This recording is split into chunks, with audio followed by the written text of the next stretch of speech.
Optimus Prime versus Gundam. That's a good one. I haven't watched Gundam in a long time. That was something that I was attached to my cousin, rest in peace, and it was something me and him watched together. And like, my cousin, shout out to you, Brian, but he was like a brother to me, and that was one thing that he actually introduced me to Dragon Ball. I wouldn't have known what Dragon Ball Z was if it wasn't for him, and he taught me how to draw them and all that stuff. But he also introduced me to Gundam Wing and Yu Yu Hakusho, and it's interesting when he passed. Thinking about it now, I stopped watching Gundam and Yu Yu Hakusho. Because he liked Yu Yu Hakusho more and Gundam Wing. He loved Gundam Wing. He loved both of them. He liked them both more than Dragon Ball. That was something he watched. I liked it, but nowhere near as he did. He knew everything about Gundam Wing and Yu Yu Hakusho. And I think when he passed, I haven't watched Gundam ever since. Man, it wasn't bad. Just thinking about it now, I'm like, it's been that long. He's been gone for a while. Rest in peace to you, Brian. But yes, I can't give an honest answer of Gundam Wing. So I'm gonna go for Optimus Prime because I know more about him. I could be wrong, but that blade that he used to have in Gundam Wing, that like a big old lightsaber looking thing, that could cut through Optimus Prime easily, right? I don't know. Like I'm gonna just say Optimus Prime. I don't know too much of Gundam. I will say I'm probably gonna remember a lot when I check this out with Death Battle. But let me know in the comment section who you choosing. And again, let me know in the comments as well of other things you want me to react to. Y'all know the kind of content I talk about. So anything that's like that, yeah. Anyway, let me know in the comments and I'll let you know. Anyway, let's get right into this. Shout out to Death Battle. I'll put the original video in the description below. I'm just gonna say Optimus Prime. Across this vast world of different nations with different people, it is the clash of opinions which truly divides us. However, there is one universal truth, which absolutely everyone can agree on. Giant robots are freaking awesome! Like Optimus Prime, the original G1 Transformer. And the RX-78-2, the original Mobile Suit Gundam. These aren't just any robots, they're the old school classics, the first of their kind, and we're in for a robo battle of East versus West. Well, Optimus was originally a Japanese toy. He's Wiz and I'm Boomstick. And it's our job to analyze their weapons, armor, and skills to find out who would win a death battle. Millions of years ago, on a distant planet called Cybertron, a great unrest grew between two factions of robotic beings. The Decepticons and the Autobots. With little warning, they found themselves entangled in civil war.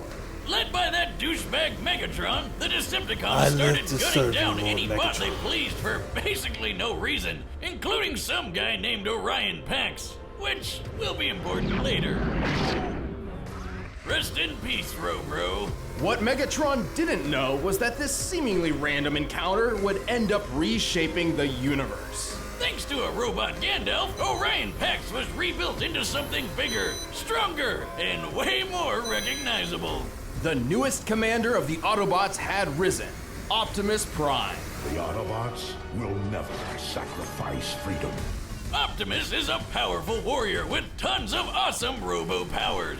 As a Transformer, he can scan nearby objects and morph his body to resemble one, becoming a robot in disguise. His favorite is a classic 1979 has died 26 times. Goodness gracious. An oldie but a goodie which sports 500 horsepower and can book it over 80 miles per hour. He even gets a trailer which, when he doesn't need it, mysteriously disappears into thin air. No, really, where the hell does that thing go? I need to know. More importantly, the life force of every Transformer resides in their spark, sort of like a soul. And Optimus is no different, except that his spark gives him a few unique abilities. Yeah, his spark's pretty rare. Compared to other robo-people, it gives him increased strength, speed, and durability. He can shoot laser beams from his hands, fly with either a jetpack or his feet boosters, and move his limbs around while they're detached like some sort of ghost robot Rayman. Ooh! Optimus is referred to as a 0.1%er. That is how rare a being of his caliber is. Is that what all those people on Wall Street were protesting? Even then, many of Optimus's abilities are further enhanced thanks to his possession of one of the most powerful artifacts in Cybertron's history. The matrix of leadership. Oh, yeah, you know, it's nothing much. It's just a piece of robot god. The Matrix is a conduit for the power of Primus, the creator of the Transformer race. With this, Optimus can heal some of his most grievous wounds. What? Not all the time. Like, you know, when he died. And use the power of the Matrix to light our darkest hour. Well, he has an impressive arsenal to hopefully keep that particular problem from coming up again.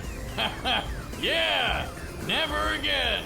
Regardless, he wields the Ion Blaster, a giant death cannon which Prime one-hands like a boss. This big old rifle fires bolts of energy strong enough to take down most Decepticons, and can even be fired into space from ground level. Even better, it never seems to run out of ammo.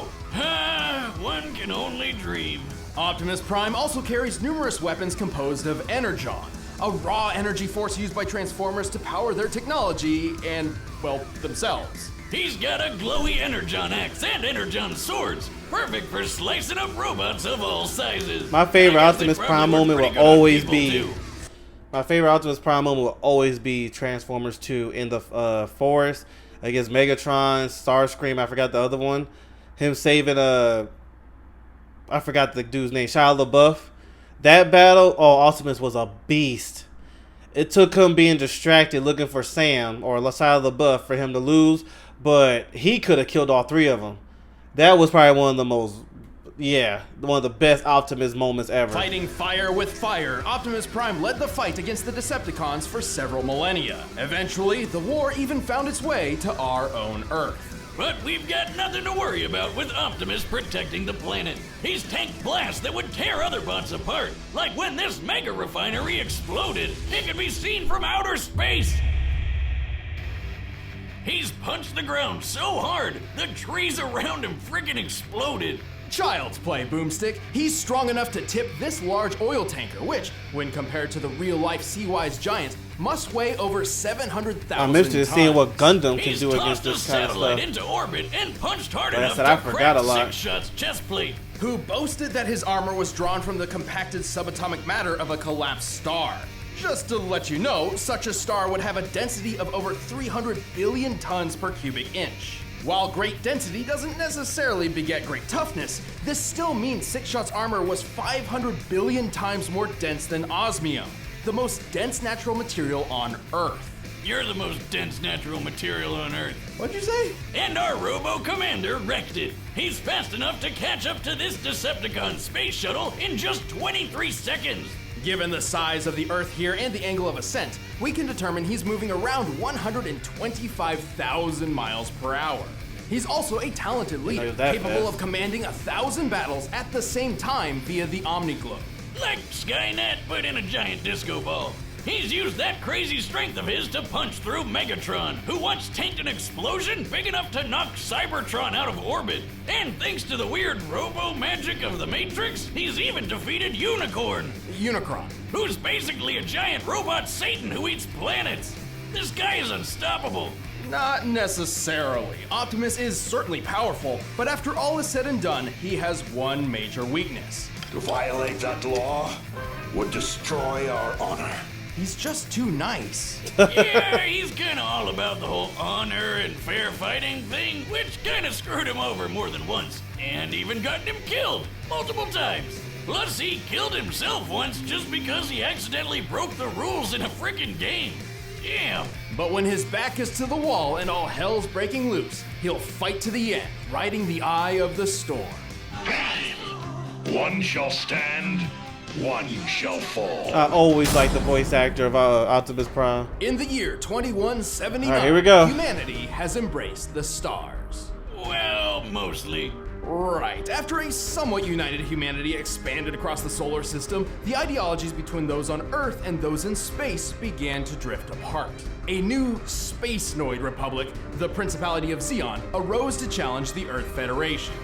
Space-noid? That like the Domino's pizza mascot, but in space? No, more like space Nazis.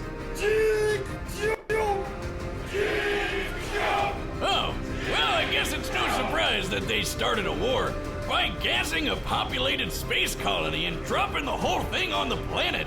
Man, that's messed up. But that's just how it started. For the real star of the show, some smart guys put their heads together and came up with the coolest thing they could think of. Giant fighting robots! These were mobile suits, and one of Earth's nuttier engineers had developed a suit which would put all others to shame. This was the RX-78-2, otherwise known as the Gundam.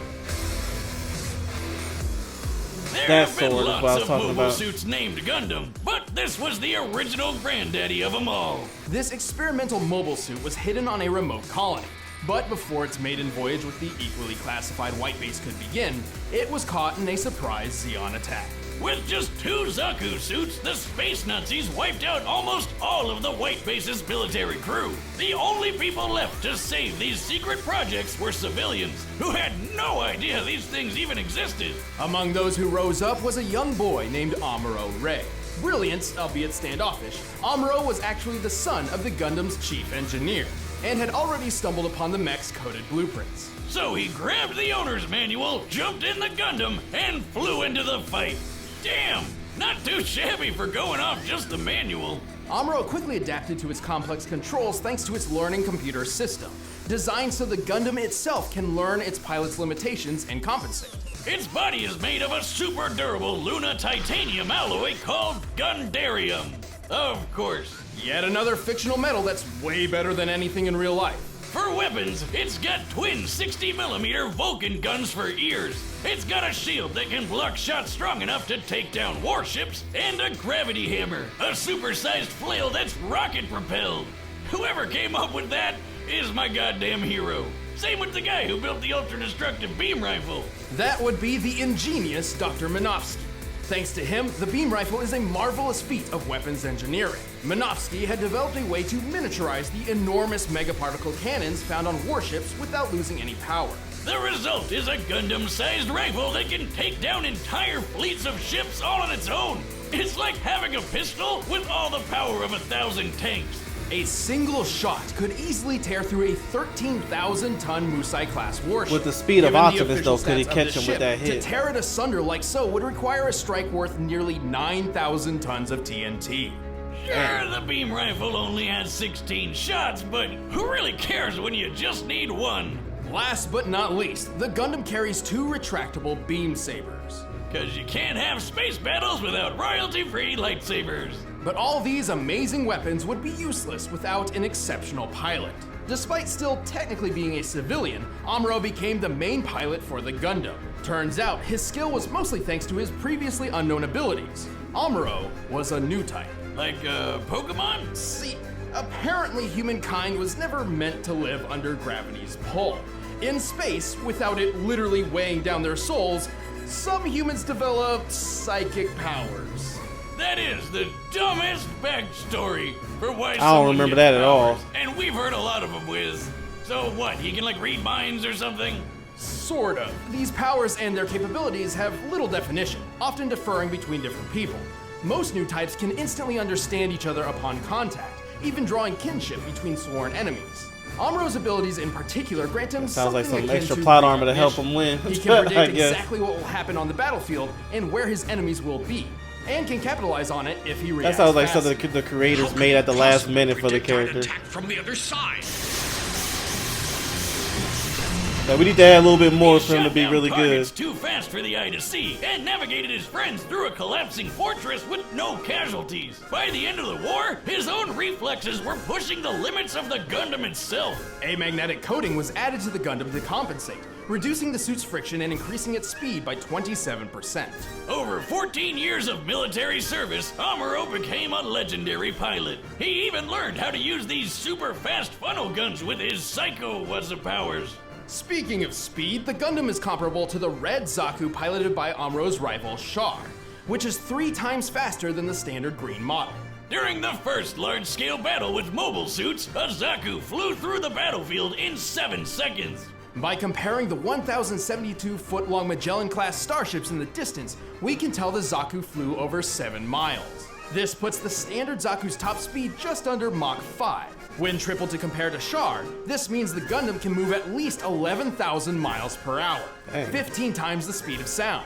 Highballing it with Amuro's new type powers and magnetic coating, it's possible the Gundam can move as fast as Mach 25. Though anything over that would put it dangerously close to re-entry speeds, which its chassis cannot survive on its own. The Gundam is strong enough to lift and throw this goofy mobile suit, and tough enough to power through a magnetic field that's 7,200 degrees Fahrenheit. It survived plenty of really big explosions, including a detonating asteroid and a nuclear blast which wrecked Amuro's home colony. I bet it could wipe out the space Nazis all on its own. It nearly Maybe did. it can survive Amuro Optimus and his Prime. Gundam were Goodness gracious. instrumental The to the stuff war is effort. thinking to survive It doesn't on. matter how much the Gundam was burned. It would always stand up, dispel I'm the still fear, gonna say Optimus and Prime, fly. but I ain't know he can. The Gundam can survive all that.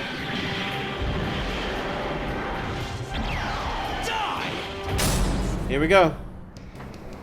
All still right, saying the combatants Optimus. are set. Let's end this debate once and for all.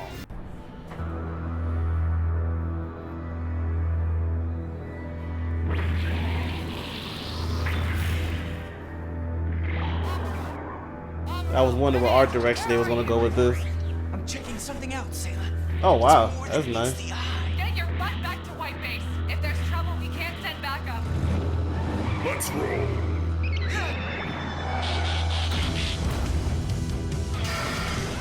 It's an enemy officer. I told you. I told you. That's too fast.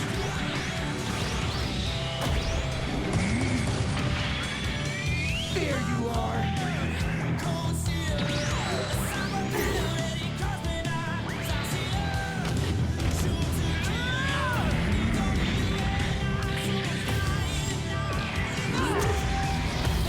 Vile Decepticon, I have been in battle for countless eons. That voice is something you used to. When you hear the same Optimus voice actor for so long, it's weird hearing it any other way.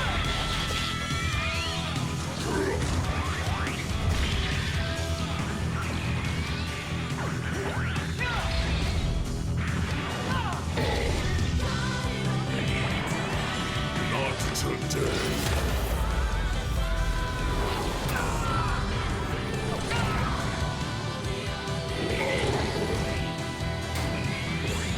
Only one shot left.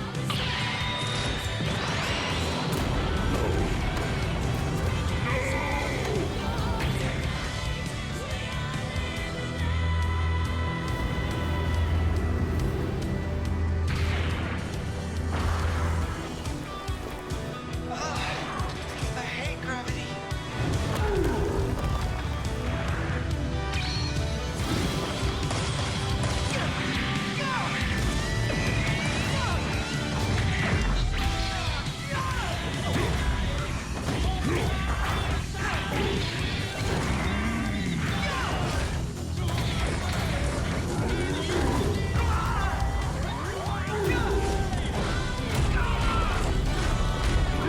The abilities that kid have ain't working.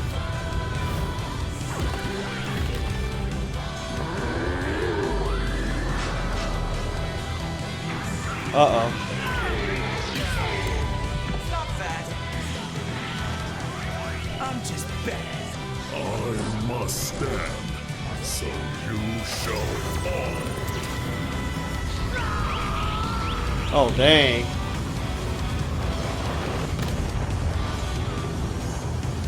No mercy. Okay, Optimus.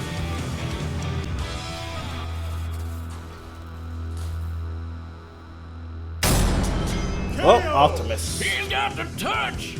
He's got the power! The Gundam was an impressive machine, and Amuro was a skilled pilot, but Optimus's millions of years of battle experience completely overshadowed Amuro's 14. Also, we already know that Optimus was over 6 times faster. I was and saying that earlier. It sounds like the 9,000 speed times of Optimus. stronger. I don't know if he can Holy catch him. hell! Who knew Optimus was so freaking buff? But the Gundam held plenty of its own advantages. With Amuro's super future sense powers, he could keep up with Optimus's That wasn't speed. working that And much with for the him, though. Gundam's firepower, who cares how much it could lift? Unfortunately, the Gundam's limited ammunition meant this couldn't last. And even then, Optimus could certainly survive a shot from the beam rifle. Remember that refinery explosion Optimus survived? The one you could see from outer space? Oh, This yeah. blast left an enormous gash on the planet Cybertron. To measure the power of this explosion, we needed to compare it to the curve of the planet.